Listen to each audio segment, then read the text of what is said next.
Yo, we got a quick little vid real quick, man. We got Lamar Jackson versus Kevin Hart in the ice tubs. I ain't gonna lie, I used to watch this. I low-key stopped for a minute, but they low-key be interesting. You can hear, um, two famous people's perspectives and jokes and stuff, and yeah, very entertaining from when I used to watch it at least. So, let go. Thank you. I see it. No, I see it. Bam, stop the bird. I'm serious, man. Stop it. You with me, man. Cold as balls. Oh, yeah.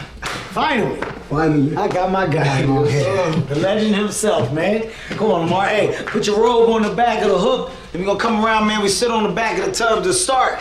This is really big. I'm back in my on season, too. Back in the gym, so this is the perfect time for us to have this. Here we go. All right. Yeah. You already know what it is, world. It's another episode of Cold as Balls. Oh, my God. It's funny, too, because these episodes can't be too long. On today's show, you can get we got a legend in the building. We got Lamar Jackson in the tub. There you go. Lamar, welcome to the show. This is a big deal for us, man. First things first, out the gate. Are you human? Right? Like, do you got that robotic shit in there? No? Might. Okay. There's only two people that I thought had it. I checked Steph Curry one time. He doesn't know this, but I basically cut him. And I wanted to see if he was gonna bleed or if some shit was gonna heal right away. Like Wolverine. To be honest with you, I f***ed him up. I just acted like it was an accident. It was on purpose. Right. Okay, but you being honest with me. Right. We can skip that step. All right, cool. Okay. Cool. All right, Lamar. So look, coming out the gate, man, first things first, you're a Florida guy. Yes. Right? What part of Florida? I'm from Pompano Beach, Florida, Broward Pompano County. Beach. What is it about Florida and football, man? I'm gonna blame the heat. Is that what I'm it gonna blame is? the heat. We don't know, man. We just blessed with it. Something about the Florida air, man. Something. Why? Why the game of football? I'm seeing people like you on TV. I'm like, I gotta put my people in a great situation. I see mansions and stuff on TV. I'm like, I want a mansion, you know? Mm-hmm. It's not like we was poor or nothing like that, but it's like, while we here, I'm around my friends and stuff. These guys going to jail and stuff. I'm not trying to do that. Yeah. County years of go to the league. I chose that path. Did you really have the league in your mind at that age? Yeah, like, first grade. Get out of here. First grade. I was 7 years old. See, bro, it's really crazy. I didn't know nothing about, bro, I ain't gonna lie. I really got exposed to, recruiting and, NFL and college levels at, 11th grade, bro. I didn't know none of that stuff until 11th grade. And I really didn't understand it until, 12th grade. Who in your family played the game? My whole family athletic. My mom's an athlete, my dad, NFL uncles and stuff like that, grade, but they just chose other paths. Everybody say they got athletes in their family until it's Thanksgiving, somebody blow their shit out. Which one is it? I'm not gonna have a bad looking uncle out there. I'm gonna have one of the young looking ones. who still want to be 20 out there, who 50, but he want to be 20. Yeah. The level of support for you early on, was your mom and dad heavy on this boy's special? I mean, yeah, you can say that, but at the same time, they wasn't pressuring me oh, you gonna do this or nothing like that. You know, it was just support. Was quarterback always a position? Yeah, quarterback was always my position. Yeah. Back then too. Back then too. I love that because it's important to put the naysayers to bed. You know, is he a quarterback? Should he be playing this or should he be playing that? Yeah. So to know that you are invested into this guy's position from day one, that's a dope piece of information. What year was it in high school where the Division I letters started to come in? I went viral going into my senior year. I had a little clip, did a step back move before I went into the end zone. And after that, they just went piling in. You know, it's crazy because I had a moment. I had a little viral moment too when I played. Everybody knows this about me. It's been basketball? Ongoing. No, church league, football league. But there's a clip of me, right, running this similar to what you talking about. That step back, somebody go to tackle you, you take a little step back. Yeah. But on mine, I touched his head and I said, Jesus loves you. Laid him down, right? What they call it? They call it was like well, at that time we called it a blessing from him. Yeah. Right? Because it's a church league. So we don't refer to things outside of that context. But it was was crazy. Went viral only on the church internet though. We gotta pull that clip. Yeah, up, you gotta. I gotta see if I can get you the link. It's ZionBaptist.net.church.net/e-league/ that I think it is. The blessing from him too. Yeah. But the whole thing went crazy because when I did the stiff arm, they put up a picture of Jesus on my hand. It was like, oh, he saved him. Yeah, that's I thought you baptized him, dude. Well, you could say that too. By the way, you know he went on to be successful. He did it. You go look up Steve Jobs and tell me what he became. Anybody? Anybody know that name? He now owns a U-Haul company. Okay. Let me clear this up. No. I'm not talking about That's the only one I know. No. I'm talking about another one. The one I'm talking about is in North Philadelphia. He been moving trucks successfully for the last 10 years. Okay, and that's Steve. Good for you, man. All right. Okay, so your viral clip goes crazy. Right. Okay, letters and stuff come in. Viral sensation turns over. Right. How do we get to your college decision? Give me the final three. I had Louisville, Florida. Who else was it? That's I only had two. Why not Florida? I didn't want to stay home. Ah. I didn't want to stay home, and I wanted the opportunity to play my freshman season. Okay. In Florida, the head coach at the time, he was like, hey, you might have to come back, get some size, sit out, red shirt. That's not what I wanted to hear. You didn't like that. You didn't like I was that. like, nah. And Louisville, Coach Bobby Petrino, he was like, yeah, you're going to get a chance to play. You're going to get an opportunity, but you got to study your playbook, stuff like that. I'm like, all right. And when I got there, it was like 6 other quarterbacks, though. Were you a little pissed at that? No doubt. I wasn't looking. Bruh, oh my gosh, bro. This is so fat. Bro, coaches be capping on visits, bro. They gonna tell you got the opportunity to come and play. There's nobody that really is stuck in the starting spot. They be lying, bro. It's like bro. Your position, there's probably like 5 people that's already there, that's been there, that the coaches know, that they know the playbook. They should be kept, bro. I wasn't thinking like I'm gonna be in competition with all these guys, and it was great quarterbacks. But I ended up playing my freshman year, somewhat, and had a successful season. Now, before we go and we get into the world of college, all right? Oh, okay, yeah. Give me 1 second right now. It's our question of the day. Okay, this is a good one right now. What position would you let me play if I was on the Ravens? Position. Come on now. And keep in mind, I'm minus 2 pounds right now. So normally I'll come in a little heavier. Damn. Yeah. What you can do for us? I mean, I see myself, honestly, in the slot. Slot? Yeah, I see myself in the slot. Cause I know, No. We have tall motherfuckers at slot. That's the thing. That's the thing. Yeah, so that's what they used to. Nah, we might have you on the sideline. Sideline? Okay. Sideline. All right, that's fair. That's fair. That's an honest question. On this show, honestly, if we're not gonna be honest with each other, then there's no reason to get in this tub. You understand what I'm saying? Yeah, because we're gonna need you to get in later. Ladies and gentlemen, Old Spice Fiji Lotion. The scent of palm tree and coconut and 24/7 lightweight moisturization with daily use. Ooh, doesn't get any better than this. Thank you, Old Spice. Another amazing question in the can. There you go. Thank you, White Hand. All right, so, dude, it's time for us to get in the tub. We're about to go to Louisville, okay? Oh, shit. My first question is gonna be real simple when you talk about Louisville, right? The day that you arrive on a college campus, all of a sudden everything looks different. Yeah. You adjust, you adapt, you start balling. Yeah. It gets a little disgusting, right?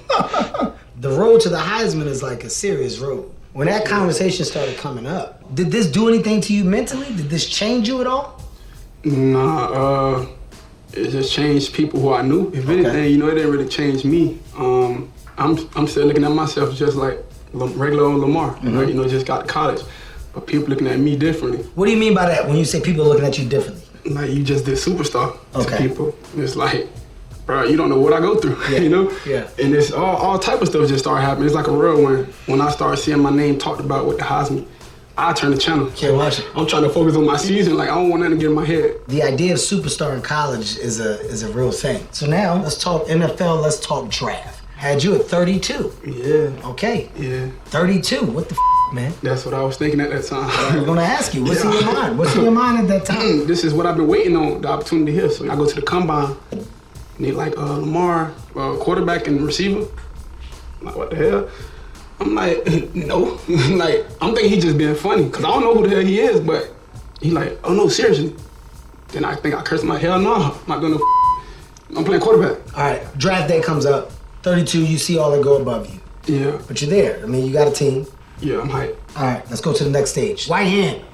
White hand, we taking the stools out because we're about to get into the NFL questions. Before it got good, which happened fast, White hand, there had to be some thought. White hand is coming in hot, I'm sorry. White hand. Ah, Jesus.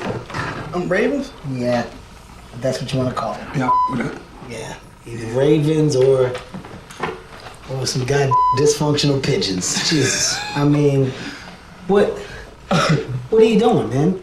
Yeah. Yeah, what are you doing? All right, thank you. Bam and Daryl, they've been with me for a long time. Yeah. Okay. Thank you. I see it. No, I see it. I got it. So, Bam, stop the bird. I'm serious, man. Stop it. You with me, man. I don't like that No, don't do that. I don't really like birds, man. I know you're gonna say, Kevin, how's that the case? Because you're an Eagles fan. I was gonna say that. Yeah. I mean, birds. I'm talking about them kind of birds. The black ones. They more aggressive? I just don't like how they be hanging out on the wires and man. Like you come out your house, they just standing up there. Say, hey, man. Birds like that, I can't scare. When I'm like, get out of here. Yeah, they just pigeons, like, you can do. pigeons some punk. All right, get out of here, huh? No, you're not getting a chain. Back up, man. That's called steal. No, don't give him your chain. No. He's not a real Raven, man. I know who you are. Bam, stop staring at me like that with that goddamn costume, man. I don't like it. Daryl, I don't like what he's doing. Daryl, don't you start doing it too. Okay, get back, man. I'm in a hard part of the interview. All right, here we go. Lamar, NFL. Thank you. You couldn't breathe, could you? Yeah, almost killed your goddamn self. And that's not how you put it on, man. We don't have a budget for it. So you bring it around here, it's yours. Bam Bam is on his own. I thought you would give it back. You're stupid. Okay, I want to go to the NFL. Biggest question for me is this. You get an opportunity to start. Mm-hmm. Holy shit. How nervous are you at this point?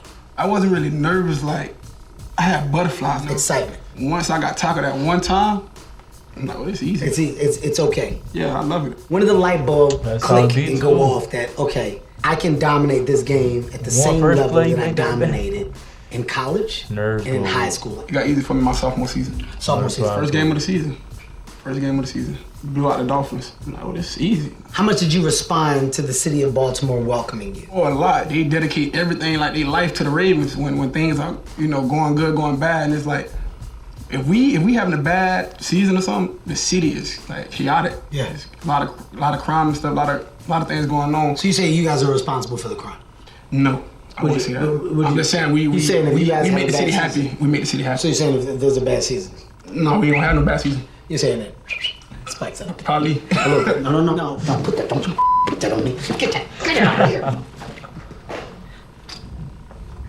$7 down the drain. Yeah, put it on. Thank you, babe. That one too. Huh? It's the first time I've ever seen two birds that couldn't fly. Yeah! Did you get it? Two stupid birds that can't. Don't you do it. Don't you bring that devil wing over here. No. Give me the guy. Just give it to me. Just move. Just come on, man. Just move. Hurry up. Let's go. Just go. Back up. All right. As we approach the tail end of this, I think the thing that I really want to cover, man, is most important for me. Yeah. MVP conversation again. Once again, I'm in the conversation of being at the top of the game, being the elite, being the best of the best. By the way, I'm outperforming the rest of the class that was taken above me. Bam, no. Why mine look like a thong? No, that is, don't put that on. Yeah, it don't really look like a Raven. I'll be honest with you, man. I think he stole it. He stole it? Yeah, that's not. Why mine look like this? Yeah, it's not the same. But by the way, two different types of wings. Who made right? birds? Look at me. I soar wherever I go. Right? Don't with it, man. Oh, mine. You don't want that stuff getting in your hair. It's gonna make your scalp itch. All right. So, most valuable player. It happens again. What's your mindset? I'm not even thinking about it. You're not even thinking about it. What was the most difficult adjustment for you in the NFL? Just being a leader. Okay. I'm gonna say being a leader because I'm really not outspoken, like being vocal with my guys, like, oh, let's do this and that, or got a great motivational speech. I don't have that. I just pretty much lead by example. I go out there, I'm gonna work hard, I expect that out of you. But as I've been growing in the league, That's real. it's like, nah, you gotta talk to the guys. Coaches and stuff like to tell me, like, talk to the guys. I'm like, all right. Now I talk to them one-on-one, but certain things I'm seeing, I gotta voice it more. I voice my opinion more to those guys. As you now are approaching, the next stages of your career, right? At this point, it's Super Bowl. Super Bowl is the big conversation for you. I mean, how close do you feel you are to getting to that stage of completion? Well, extremely close. As I've been getting older in the league, like I said, I think my mindset has been different and the game has gotten a lot easier for me. Last season was a tough season, right? You got a tight end, had a moment of lapse, drops the ball, a big moment. What was your conversations with him after? Yeah, I talked to him. I went up to him like, man, we all played a part in this game. Like, I had my turnovers. We shouldn't even be in this situation. I know you've been busting your ass all season, despite what you've been through, you're just gonna have to bounce back. We can't dwell on it. I know you said that you're not a motivational speaker and you don't do the inspiring talks, but I'll be damned if that didn't pump me up. If I was on your side, right now I got put on my helmet and my pads and I'll get back out there and I would do the same thing again. I wish we had you on our church team. Let's take a second to tap into what you're doing off the field. I got a Forever Dreamers nonprofit foundation. I'll be doing for the kids. I got 707s. I got the kids traveling and stuff to go see universities and stuff like that. It's free, I pay for everything for the kids, just to have them doing something, just not out in the world. That's dope as hell. I was one of them kids, not doing bad stuff, but I wanted to do stuff when school was out and we didn't really have that back then. But since I'm in my shoes, I can do that for those kids, Ladies and gentlemen, I don't have to tell you who you just got heard from. He's a legend. We're talking about Mr. Hold on. Down. God, take the wings off. Get them off. If they itching my back, and if I break out, you're fired. And I mean that. Once I find out what your freaky ass is doing at the midnight, I swear to you it's over for both of y'all. You got to hear from the man, the myth, the legend himself, Lamar Jackson. Guys, greatness is something that just can't be taught. Man, it's a matter of time before you get what you deserve, which is your Super Bowl ring. Just do not do it at the expense of the Philadelphia Eagles. Let us fly a little more, and then you do what you have to do. This is cold as balls, guys. It doesn't get better than this. My balls. The same tub, just different ice. Whoa! How did I do that? Somebody write that down. That's how we're gonna wrap up. The same tub, but different ice. And then freeze frame that. Hey, man. Appreciate y'all for watching, man. Don't forget to like, comment, subscribe. If y'all want me to react to more Cold as Balls episodes, let me know.